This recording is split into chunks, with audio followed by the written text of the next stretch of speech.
So hello, everyone. Welcome to Ask the Experts.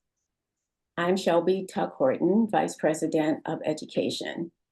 The reason that we're having this Ask the Experts tonight is that some of our members asked me if they could have a platform where they could ask questions of our senior level members. This doesn't mean that they're seniors, it just means they're senior level members. Just to ask questions, to find some answers, because sometimes a lot of us work by ourselves and we tend to think that whatever is happening in our world is what's happening in everybody's world, and that's not necessarily the truth. Sometimes we haven't experienced a problem that somebody else or a challenge that somebody else has experienced. So tonight, we're going to give you an opportunity to actually ask these ladies. Now, they want you to know that they don't have the answers for everything, but maybe if they don't have the answer, somebody else can help you with that answer, or I'll find out the answer to your question and I'll get back to you, because we want this to be informative.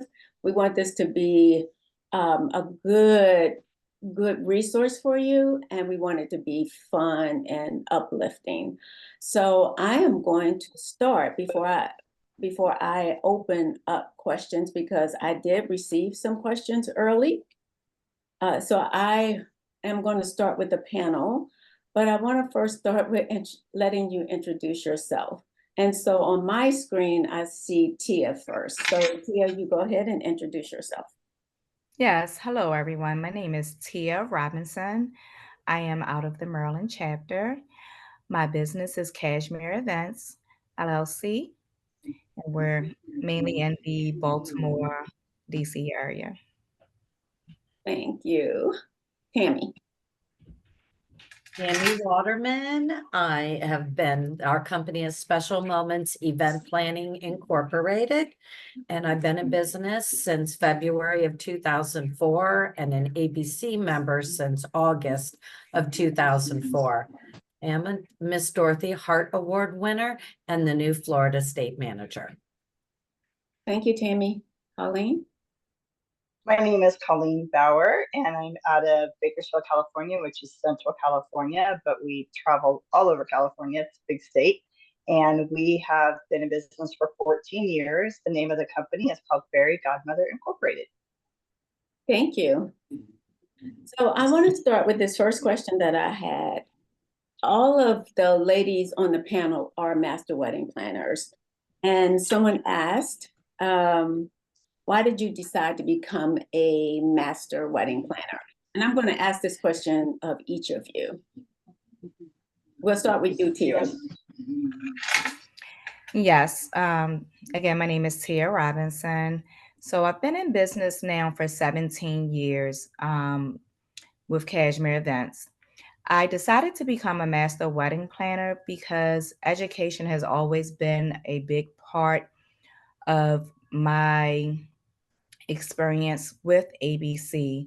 So when I started ABC in 2010, I already knew that I wanted to be a master wedding planner. The examples that I had from the other masters before me made me want to not only become like them, give back to the community, be able to help others to become, involved, educated in the wedding planning business, and to give back to those that's coming up below me. Again, education has always been a big thing for me. Volunteering, being a leader in my community, and being a leader for the other wedding planners, not just in my immediate community, but wedding planners throughout the world. So hopefully, I can give something and share my experiences from being a wedding and event planner, as well as the things that I've learned along the way.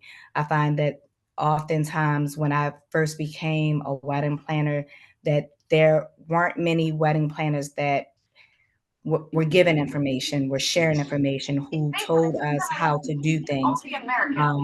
So I learned those things when, through through business as well as through ABC. And because we have so many educational opportunities with ABC, it was something I wanted to model behind. So becoming a master wedding planner was definitely number one on my list to keep striving for that.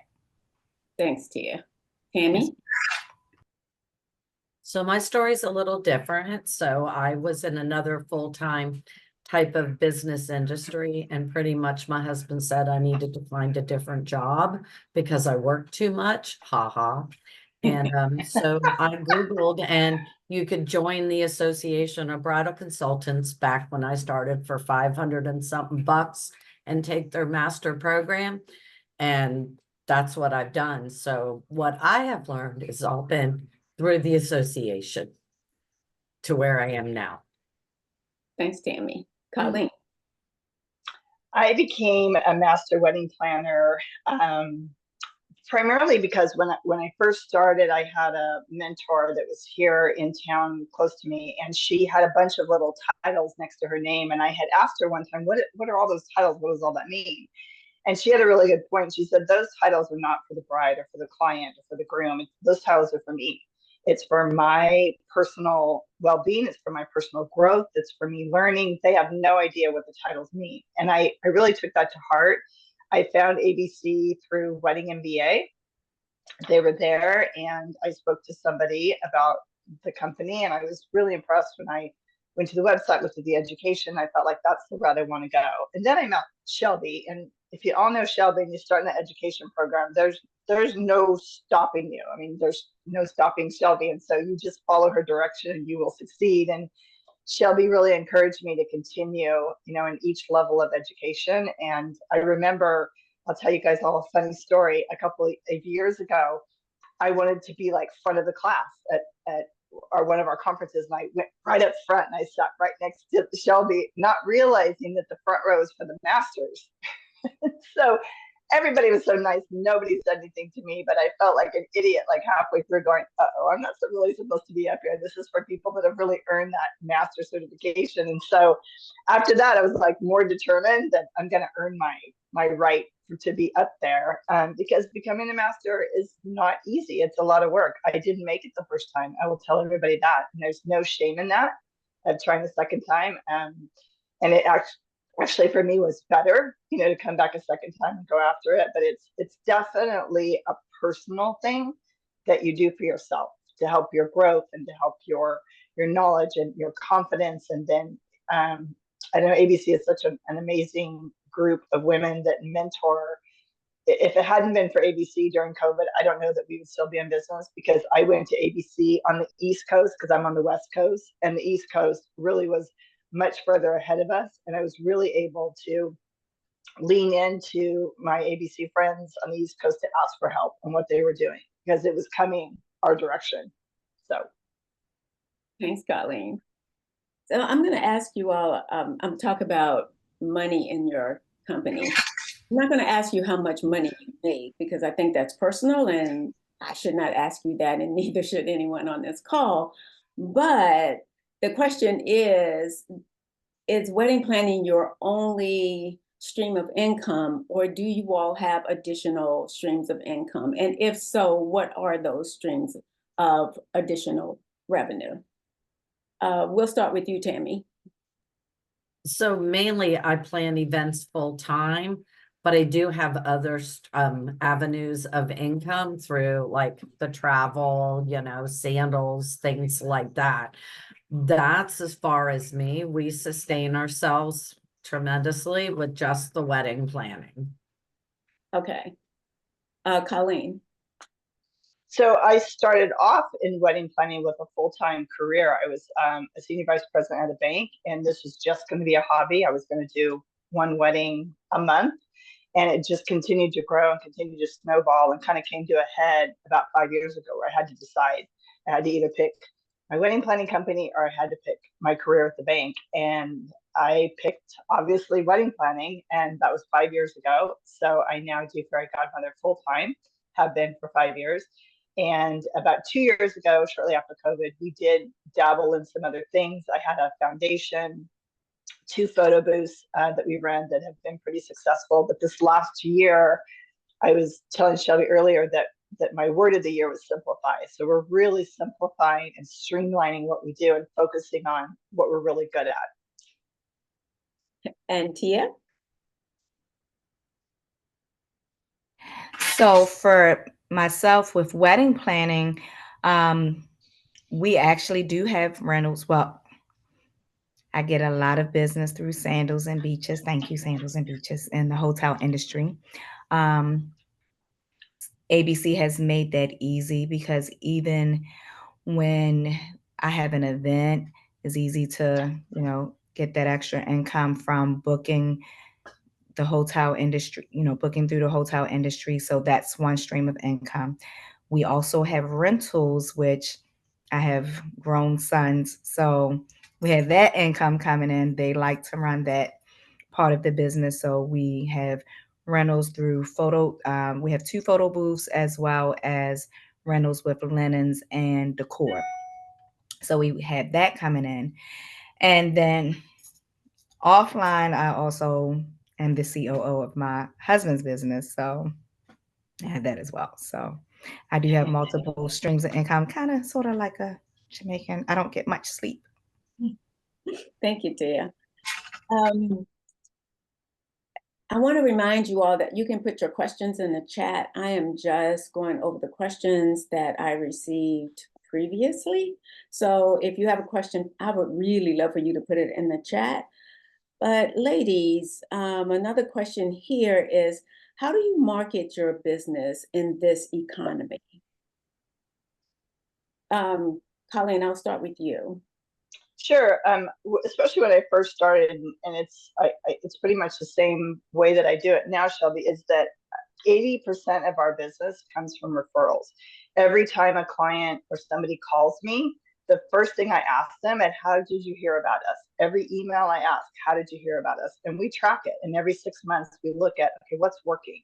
Because you could be throwing things out there and not really know if you're hitting the target or not. You won't know unless you ask a lot of questions. And I drill down to it. They say, oh, my girlfriend recommended you. Then I ask, who is she? Like, I want to know exactly who is it that's talking about us, or a venue, or whomever it is. I keep really detailed information on that because it really helps me to know where my focus should be. So we, most of our business does come from vendor referrals and venue referrals, but that's because we've worked really, really hard on taking care of those relationships. When I have downtime, I make a goal every single week to go out and talk to a florist or drop off a card or send them a birthday card. Or this is a people business. It's a relationship business. And that's the part I love.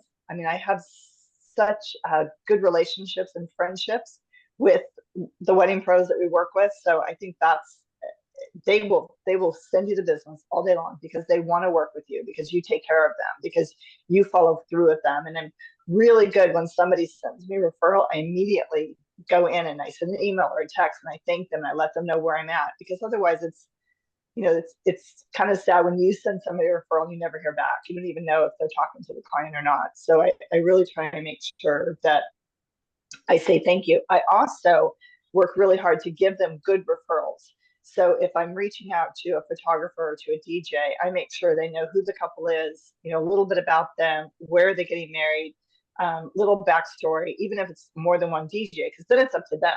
I've given them all the information they need to make that sale, but they're not going in blindly or coldly. And it's so great because they always come back and go, oh my gosh, you're right, she's super fun, or he's funny, or and they'll let me know how the call went. And then I try and make the leads that I send to them warm leads, so they will do the same thing back. I also find that I'm teaching wedding pros how to send you a lead, because you probably have all had this happen. Somebody, you run into a photographer. Oh yeah, I gave one of our couples your number. Okay, that does me no good. I need to know who the couple is. I need to be able to reach out to them. So I spend time really educating them how I give leads and how I need to receive leads, and it works. Thanks, Colleen. I know building relationships is so important to our businesses. And Tammy, I know that I talked to you during COVID, and you were as busy during COVID as you were prior to COVID. So, and I know that you said, I don't even want to tell people that I'm so busy, but how do you get your business? How do you market to your potential clients in this economy? Well, I have to say, I agree with Colleen, though, that 80% is referrals. But fortunately for us with Florida, it was a little unique. And so we kind of were only closed briefly because we figured out how to beat the system and open safely. But what happened for us is all the hotels in the area only brought back a skeleton crew, and here they're being bombarded with hundreds of weddings, and it's only the person that never had to do the wedding, the catering sales manager, having to manage it. So across the board in Florida, pretty much all up and down my area, you're required to have a wedding planner, or you can't have a wedding at a hotel on Clearwater Beach or on St. Pete Beach. And now it's spreading even further throughout all of the area. So it's made it very easy to get more, because as long as you have a good relationship with those venues, you're going to be on that list. And so that's what we spent a lot of time to do. And I educate them because most of them are young that are coming into the venues. So I'm in there helping them be a better person, more thorough, and they really appreciate that. So I've kind of helped train the new crop of venue sales girls at the hotels. And that's helped me because it also helps with ABC and networking. They all want to host meetings. They all want to be more involved because I'm helping them grow as a person. And that's helped me tremendously. So, it seems like there's this current theme of building relationships, which we all talk about so much in ABC. But Tia, what's your response to that question? I have to agree. Definitely 80% referral based business. We get a lot of repeat business as well. So we often will have the bride and groom that, book with us, but then afterwards they're doing parties, they're doing social events. So we get, that initial business and repeat business. And social media has been really big for us lately, which I don't feel like I post as much as I would like to, but we get a lot of business from DMs from social media, and we've been getting hit pretty good lately with Google. So, but 80% definitely referral based, but we get a lot of repeat business, which, is really good for me because you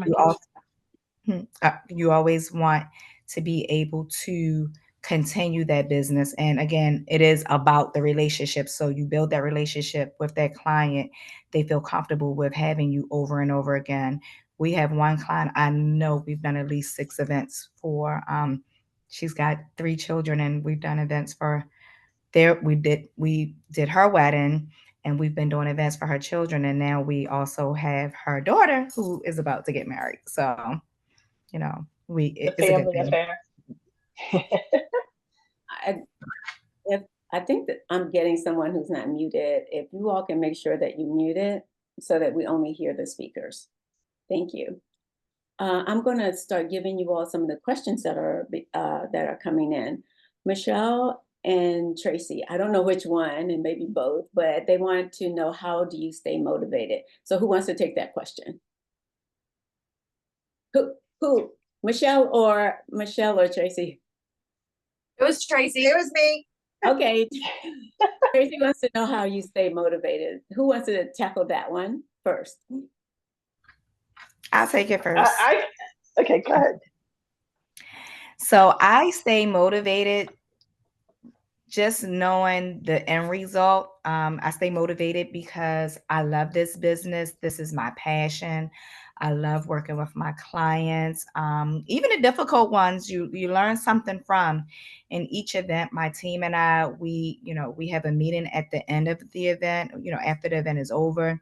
We discussed everything that has gone well with the event, what didn't go so well. But the passion for it has not gone away. So my motivation is the end result, the happy client. Knock on wood. I probably in 17 years have had only one client that wasn't happy, but I don't think anybody would have made her happy. Colleen, did you want to add something to that? Sure. I'm very task driven. And so and this is just a little, I don't know if you can see, it's like a little simple. This has been the best thing ever for me. So just pick up a little journal, and every day at the end of the night, I put down my to-dos. And your day gets crazy and there's so many other things going on in your life. At least I know that I have to complete those items. So I can complete the other items that I'm working on, but I know I need to complete these items as well. And so I'm kind of a highlighter. I highlight like as I'm getting them done, and it's a paper check off. It just feels good. And then I'll even push forward. Like I have Thursday things to do, I have Friday things to do, so I'll push them forward in each day. It's just a little simple journal, and it's been one of the best things for me to make sure I stay on task for the things I know I need to get done, because especially when you work from home, you can get caught with the doorbell or putting laundry in or unloading the dishwasher, or you have to make sure that you really stay focused on your business items. And so my goal is to not go to bed at night until I've completed those things that I have to do on my checklist. I'll go ahead a little bit. So what motivates me is I learned that I'm more of a morning person than a night person. So I slowly trained myself to get up earlier in the morning, and I can get tasks done before the world starts, and so I can go through everything that's come through the night before and get my day prioritized while I'm having my coffee. But I don't work from home. I found it was better to have a studio so that I could separate work from home, because if not, you just work all the time. So for me, I get dressed, I go to work, I do my work, then I go home. So it feels, because before that, people didn't respect that you were self-employed and thought you could just do anything at any time. Even if you were home, why couldn't you cook dinner? Why couldn't you do this? So I had to learn to separate it. And once I did, the motivation was so much better. I have a landline. So when I go home, there's not a phone ringing that's work, because it's at the office. And that's what's kept me motivated for 20 years. And people joking around, like Cassandra will tell you, calling me a legend. So that's just it. Everybody jokes that I'm always training everybody and helping everybody, that we have a running joke in the area. Okay, so can I just I guess I need to Yes. rephrase the question. Thank you so much for all of those, because they are very motivating, and I do all of them as well. I think it's when you're just at the point, or maybe it's just me, that you're literally thinking about retiring. And even though you love your business, you love what you're doing, how do you continue when you feel like you're burned out and you're ready to call it quits? Maybe that's where I think motivation is, like motivation of how to keep going in this, even though you love what you do. I'll help you, Tracy. So what I had to do, because that was about 3 years ago, I have scheduled time off, girls' trips with the husband, and I block it over a year in advance. I'm going to a family reunion, but I had to block it 2 years ago. But now I have that motivation that that's coming up, and that's what gets me through the burnout part, where November, just in May, we did 26 weddings. There's only 30 days in May, and our company produced that. But I knew come July, there's nothing, So that's what kind of motivates you too, is that blocked personal time for things. I'll agree with that one too, because my July is not as bad as rest of the months have been. And I too have some family time coming up next month. So that is definitely something that motivates me as well, having downtime.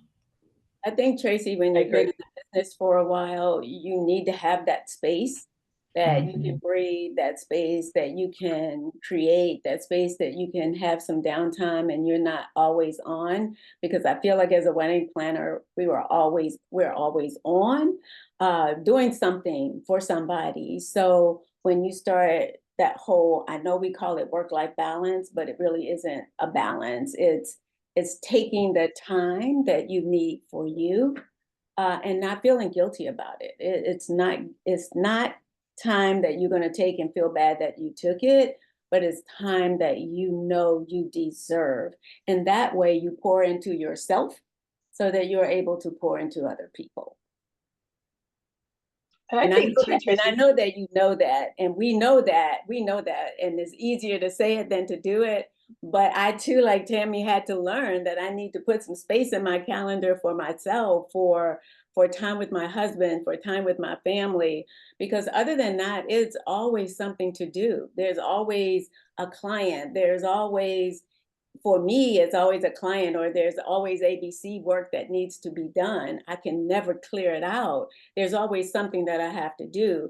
But if on my calendar is my date night with my husband, is my date night with my husband. Even if Nicole calls me from the office, I am not talking to her because it's date night with my husband. So we have to give ourselves the room to pour into ourselves so that we have the energy to pour into others. And I think that's so important. And we sometimes don't ever want to do that because as a wedding planner, we're always so giving. We always want to take care of everybody else. I think it's a part of our DNA, but we have to learn to take care of us first. When we take care of us first, we can take care of others. Does that make sense? I know it does. I know it makes sense. Absolutely. Okay, Thank you. Thanks. Are you good? You good, Tracy? Okay, we're gonna move on to the next question. This is from Michelle Phillips. How did you get your first designing/styling job? I started my business because I wanted to do the full planning and or designing styling, but I'm cornered right now into day of coordination. I'm a certified event planner and a certified wedding stylist, and that is what I prefer to do. Who wants to take I this? can tackle that one. So personally don't believe that every wedding planner likes design. I am one that, excel in design, but I also interned for many years prior to becoming a wedding planner. So designing was a big part of that internship. We basically did the work prior to. And then we learned the fundamentals of wedding planning as that came along. And then I also joined ABC. But all wedding planners that I have met throughout the years, every wedding planner isn't a stylist. Everyone doesn't like design. Some of them, hire other people to do those things. I don't feel like you should get stuck in something that you don't want to do because you may just like the planning. You may be really good with planning a timeline. You may be really good with getting the vendors. You may be really good with the relationship piece of the business, but you may just not like design. So I don't think, I know all wedding planners aren't designers. All wedding planners don't style. She wants to do designing and styling. She doesn't want to do she's like, you know how we get into something and then we seem like we're stuck in it and we can't get out of it. She wants to know how to get that first designing styling job. I think, Shelby, networking with other planners, just like you were saying, and finding the planners that really don't want to do the design and partnering up with them, separate businesses, but referring each other, because she probably isn't interested in design, but yet, she's got somebody that wants design along with her day of. So I think doing some networking with other clients in the area would be great. My situation is a little different. I love design and I enjoy it, but I finally came to a point in my business where I could no longer do as many full planning weddings as I was doing and running the company and teaching the girls. And so I brought in a designer that works for me. She does all my weddings under me, under fairy godmother, but it's almost the same thing. She just needs to find, that planner that really doesn't want to do design. I think can that's I really- can help there too. Have you done some styled shoots and stuff to promote that you're a designer and a stylist, like with a local blog, or set up a ABC pods meeting and show your styling and designs, and then you'll meet the people. I'm a logistical planner, so like Colleen, I have a design aisle. I know who to go to and explain to them what I want, and then they design it. I'm the logistical queen. That's why we do so many events, because I logistically put them all together and then my team executes them. And I enjoy right now, I'm mentoring a lot of different ABC girls. They're coming in and they're working weddings down here and seeing how we do it in Florida. So that is how you'll probably find your match. It's going to be with another planner. Michelle, can you just let me know, can you turn your mic on and let me know if your question was answered sufficiently?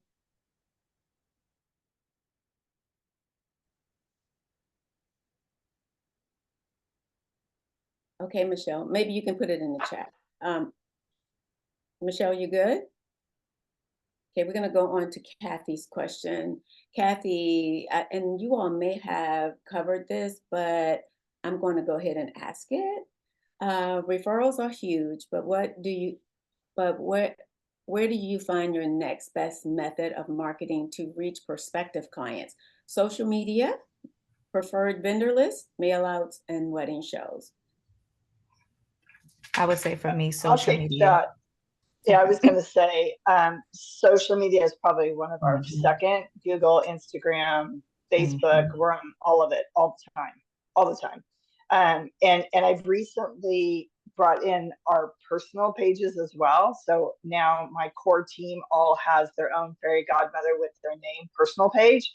And so we're all networking together as a team, including the business, and kind of offsetting and putting different things on. And it's working. Like, it's building our business site, because people that go to the personal site are being tagged into the business site. So Instagram is big. Facebook is big. People still Google. They still Google wedding planners in Bakersfield, and we pop up. So we do a lot of blogging still. Blogging's really important for your search engine, and it has really helped us. And then we are on quite a few lists for venues that require wedding planners. We have like 5 venues in town that you have to have a licensed and insured wedding planner, and we're on every one of those lists. Kathy, are you good? You want to let me know either in the chat or? Hi, Kathy. Okay, I see you. Hey, can I also add, Kathy, we appreciate the fact that you share a lot of our stuff as well. Yes. Because we learn a lot from you. I see a lot of stuff. You know, I have a social media manager, but a lot of times I'll see Kathy in the background reshoot out something my social media manager has done. So thank you. I appreciate that, because it helps a lot. And when I see it, I smile. I say, look at Kathy, she's just busy at work. I know she appreciates hearing that. Tammy said, Tammy is the legend. So, Kathy has another question. How do you keep growing and raising the bar for you and your business? Oh, that's a good one. How do we keep growing and what, Shelby? How do raise the bar? and raising the bar for you and your business? Okay. I mean, we've been in business 14 years, and I have watched some really long-term photographers that I loved at the beginning that have just disappeared. And I think it's because they haven't stayed relevant. They haven't stayed fresh. I think I have a lot of younger girls on my team that are constantly pushing me to try different things and to do different things and to stay relevant. And we just rebranded about 6 months ago, which was heartbreaking for me to let go of my original fairy. I'm the fairy godmother, and all the script and the brochures. We let go of all of it and totally rebranded. And our new website's almost done, but you have to stay fresh and new. And if you have the same color and the same logo you've had for more than 10 years, it's time. Like, you need to, and it feels good too. It felt good to be refreshed and to have some new things to show people. and it shows that you're relevant. You can't, if you don't attend the bridal shows, as far as working them, you can go to the bridal show. You can meet people. Just because you're busy and you're working, it doesn't mean you shouldn't still continue to network and get out there and continue to push yourself to do things differently. Can I piggyback off of that as well? Definitely agree. We are on our, I think, third design wedding website. We have my web design graphic artist redesign our logo twice. Keeping things fresh, keeping things moving. We definitely have, I know, rebranded ourselves twice, especially after COVID, because, you know, we had to change things up. And for us, I think that because I have young sons and deal with the young generation a lot, they're always telling me about what's hot and what's new. So especially the 15-year-old. They keep us young. So we're gonna move on to the next question. Cassandra wants to know how have you successfully built a team?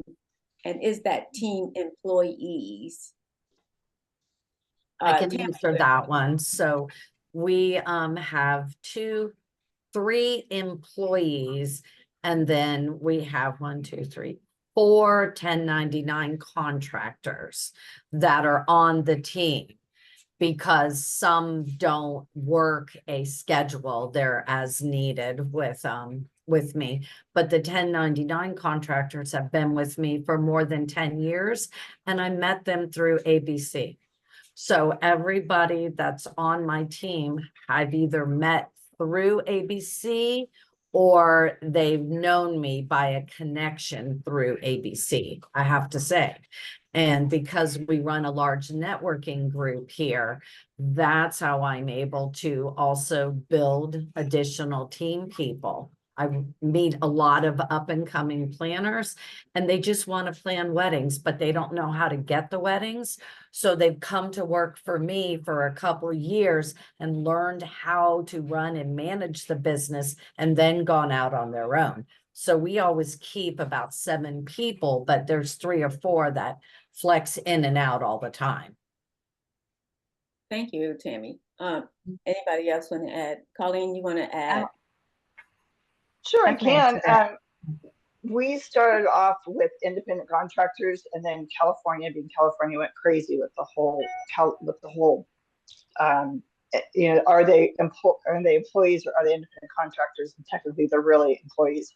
So we have part of our team, Tammy, on payroll. We use Gusto. It's an amazing program, super easy to use.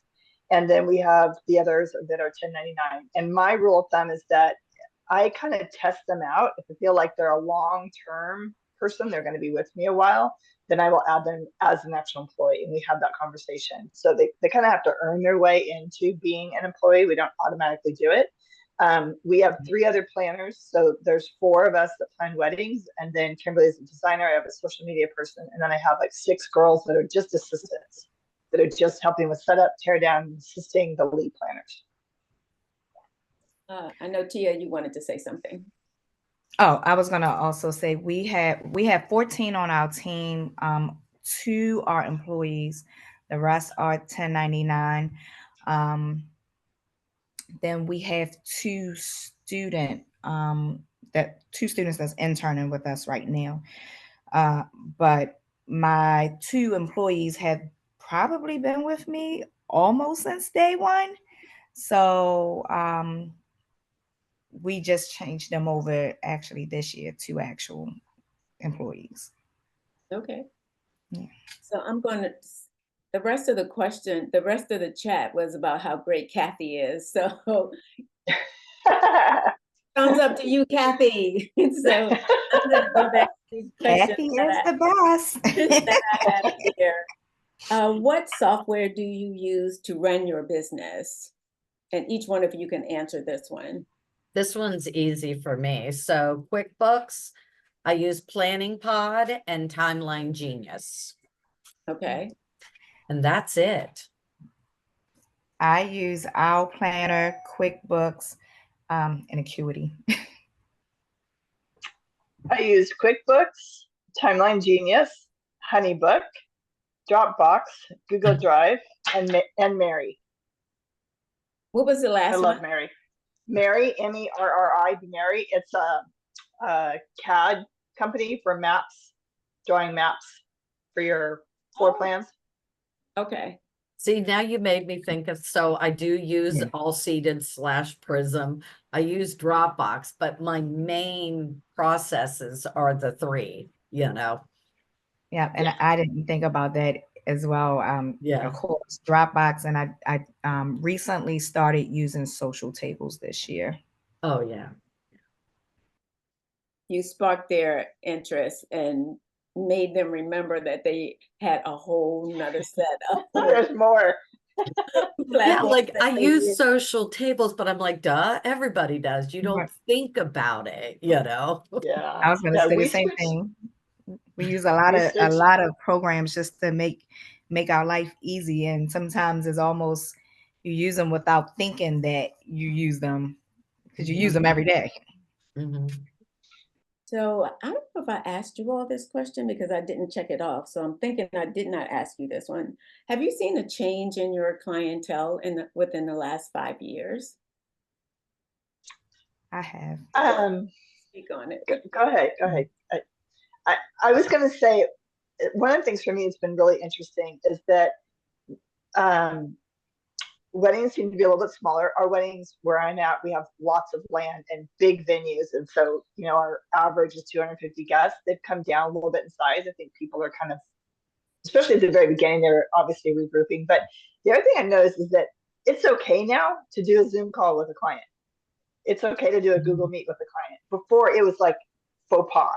You should never do that. It's always an in-person meeting. It's not personal if you're not like sitting down next to them having coffee or inviting them to your office. Now I'm trying to get my clients to meet with me. Like, can we just do a Google Meet call? Can we just do a Zoom call? And that COVID did that. It made it okay. I like that too. It's less running around. Yes, absolutely. Anybody else? Oh, Tammy? I have something. So I found, and probably a lot of you relate to this, that there's a different type of bride. So there's the bewildered bride, the one that the mom answers all the questions because the bride looks at her. And there's the bride you never see because all you do is plan the wedding with the mom because they're busy in school or their jobs. And then, you have what I call the older bride that never thought she was ever going to get married. And those seem to be the three genres right now. Not your traditional couple anymore that just comes in with guidance. So Yeah, lately, our clientele has been the high-strung, control-freak bride. They have been the top, the luxury bride, but they almost always have a issue with letting go.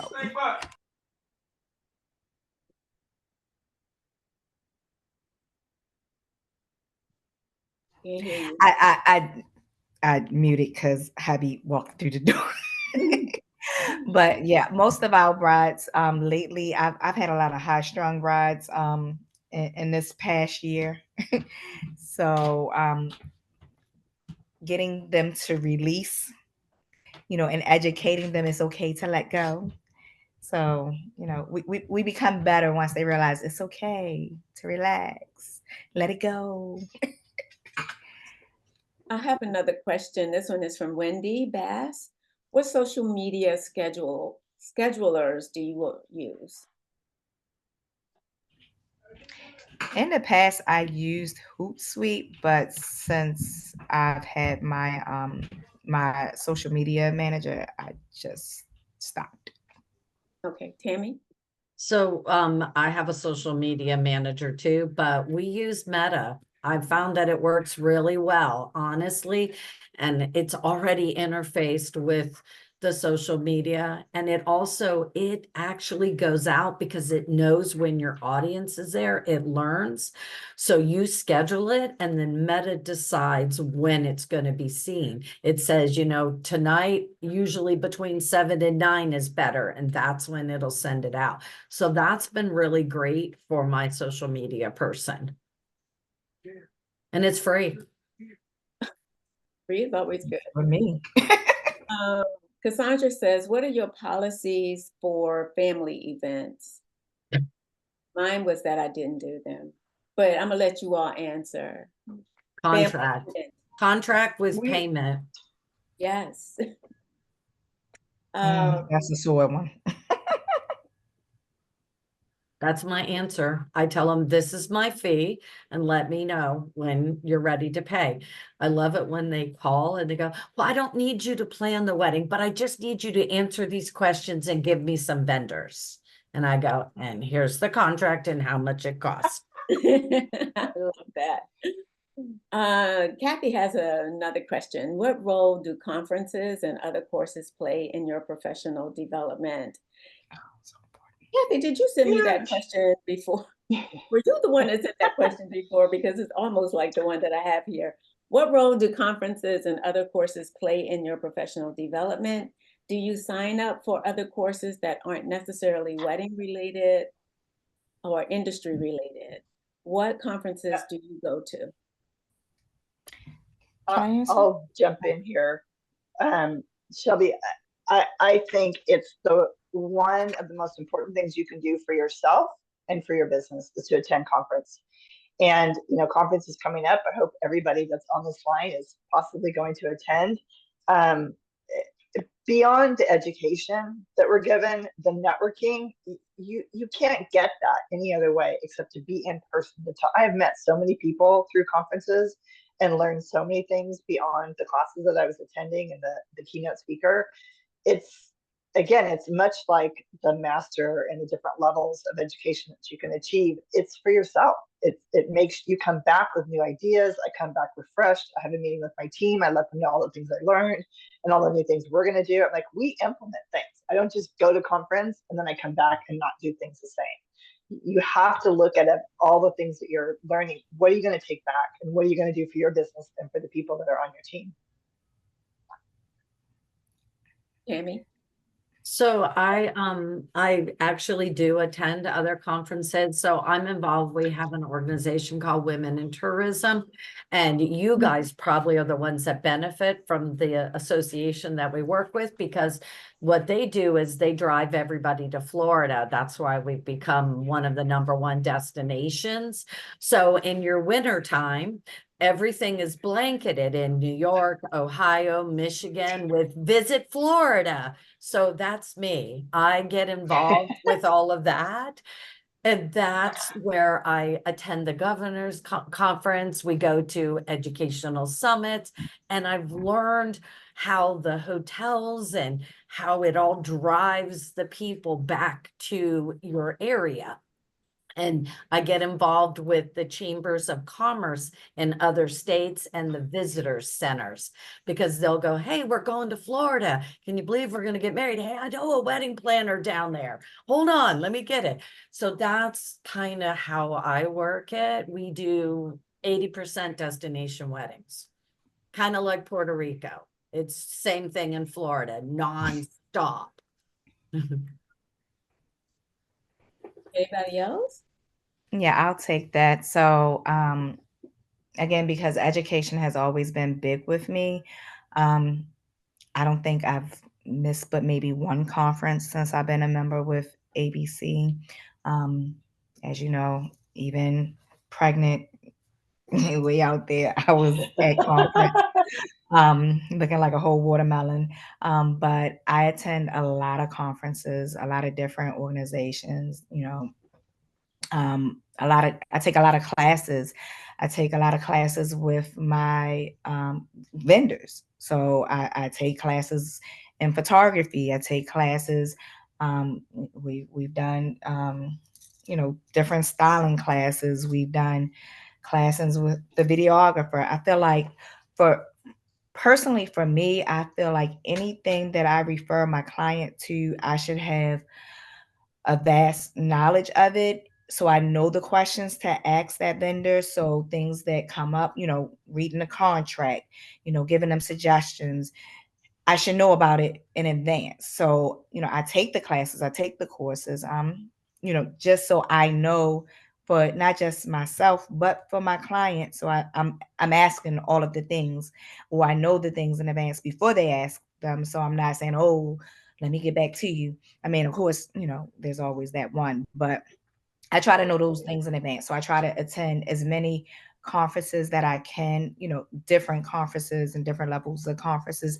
That way I know. And of course, we can't attend every one, but I try to pick, at least 5 a year to go to, because other than that, my life is crazy. So do you all do everything within the industry, or do you take any classes outside of the industry? I've taken classes outside of the industry. I've certified in travel, which is outside of the industry, but in the industry. So I think we all probably do that. Take other I think classes. both. I think education's really, really important, whether it be wedding related or social media related or networking related, or we give so much, as planners, that it's our way of getting back. It's refueling our tank. That's true. So we're close to our ending time. So I'm going to ask you all this question, and I want all three of you to answer it. And we sort of tapped on it when we talked to Tracy, but wedding planning takes up a lot of your time, a lot of your time. You're always there for the client. There's always office hours. There's always venue visits. There's tastings. There's all of that. How do you manage time with your family? In particular, because all of you all are married, how do you find time with your husband? Now, you just heard me say I don't even take McCall's calls if I'm doing date night with my husband. So because I'm always busy and his schedule is equally as crazy, we are very true to our date night so that I can stay connected to my husband. What do you all do? Especially for your husband, because they have to be our supporters, because if they're not our supporters, it's going to make our life just a little bit more difficult. So I can tell you the best thing for me and my husband is he does not work in my business. So that is separate. He's not an employee. He's not a 1099 contractor. So if I tell him I need help, the world is coming to an end. And that's how we have stayed married for almost 25 years. He's the one that said, get out of the house, go find an office. This is not wedding planning central. So by them sharing and then me respecting that, that's how it works well for us. We're also Sunday brunch people. So he knows that Sunday morning, I'm going to be whooped. I'm going to be a vegetable, but whip me up that Bloody Mary, get me some food, and I'll shake it right off and be ready to go. So we just plan it. We plan it in advance. We knew I wasn't working last weekend, and we had a pool party every day. We were so excited. Even though it was raining and we had a pop-up, we were still at the pool having a pool party. Colleen? So hopefully that helps other people. I think it's very similar to what you mentioned, Shelby, is you have to schedule it. It sounds crazy, but it's really important. And then honor it and not be disrespectful by taking a call or something, or a text or something during that time, their time. Be respectful of that they mean that much to you, that you are going to set that aside. That is so important. You can't be at the table at dinner with your husband and that's your date night, and then you're taking a call from the bride because she didn't like the color of the pink that she thought her flowers were going to be. That doesn't win husband friends. I've also, just a little tip, I've worked really hard to train my team and to train my clients. Don't just call me. You need to text me first and just ask if I can call you or if you can chat. And so our whole team does that. And it has helped us so much and they'll just say, can you chat? And I'll say, nope, I can at 4, I can at 5. That way I'm not having to pick up a phone or having to pick up a voicemail. They're really good. And my clients are good too, and I always tell them, it's not that I'm too busy for you. I just don't want you to get my voicemail. And so if you need to talk to me, like just say, hey, can we chat? And I'll come back to you and tell you when I can. And that, it prevents a lot of phone tag and voicemails and irritation with your phone ringing all the time. I love that. Tia, you have anything to add? Yeah, so as I mentioned in the chat, one, I am still married to my Franklin planner. So I plan time literally to be with my family.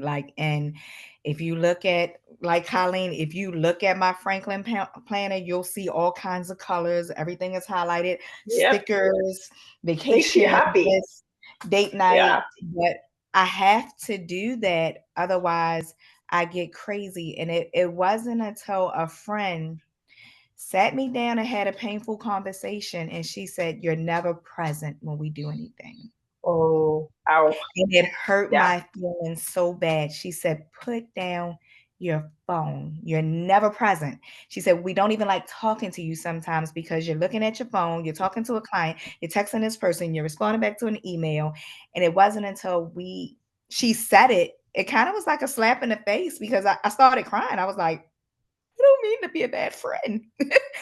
But I was being a bad friend. So once she said that, I think it was a reality check that my family and my friends are important. I don't want them to feel and I lost a really good friend, like from over 30 years because I was never present.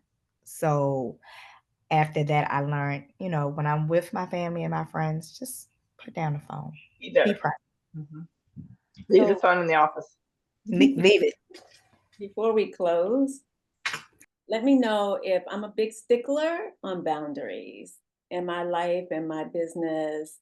And I preach boundaries all the time. I preach boundaries with my clients, with my coaching clients. So what are your main boundaries in business? I know that I don't answer the phone before a certain time and I don't answer the phone after a certain time. That's one of the things. I'm not going to answer the phone when it's my day off. I'm not going to meet with you on my day off. But what are your boundaries? And then we'll end with that question. Mine is Sundays, and our team is Sundays. We don't call each other. We don't talk to each other. If we email, we don't respond on Sundays. Sundays are sacred and private, and our team's really good about that. We taught our clients that. So we almost get no communication on Sundays anymore, and it's wonderful. Tammy? So we have a few little crazy policies, and so I don't do the texting. Y'all, I have a landline, so I do have a cell phone, but they have to pay to have access to the phone and for texting. So we created a central text phone, and each person takes turns being in charge of answering the texts for the day for the ones that won't use the phone. And so it's great because, again, remember, I don't work from home. So when we leave, that phone sits there. If we don't go in, that phone stays there. And people know it's all because in my contract, it says what our office hours are. But now if you're a full service client, you could pay for extended hours. But I don't feel bad because you paid for it. So that's how we control it. If they're willing to pay for it and it isn't going to inconvenience me, then I make exceptions. Mm-hmm. I love that policy. And Nicole Zillman said that's an awesome texting policy, Tammy. You'd be amazed how many will pay for that. I charge them $300 to have access to texting, and that's the first thing they want to pay for. Wow. So that's an Awesome. extra stream of income. If you didn't learn anything else, you all learned that you can pay $300 for somebody to text you. That's amazing. Hey, Well, one last trick that I know Cassandra, when she came down to Florida and worked a wedding, she learned, do not take day of on a Saturday night. If you're still booking day of on a Saturday night, shame on you. That's a prime night. So what I have done is they'll call for the day of and I go, I'm so sorry. We don't offer that on prime dates, but you can take my micro planning and then I flip them higher and I go, I'll talk to you today. I'll talk to you halfway through the wedding for an hour. And then we'll do our day of wrap up. But then I got more money. So I didn't feel bad that they took my Saturday. Mm. I get it. All right. We also, So, I was gonna say really quick, we really work hard not to do texting because everything we have as a team is on a cloud. And if they're texting, there's no way for somebody else to pick up what's happened with that wedding. And we've had emergencies happen. So everything is directed to Honeybook. Excellent. Ladies, you all were fantastic tonight. I appreciate you. And for those who are in attendance, if I hope you walked away with something, just one little tidbit. Tammy just gave you something that could save your life and earn you some money all at the same time.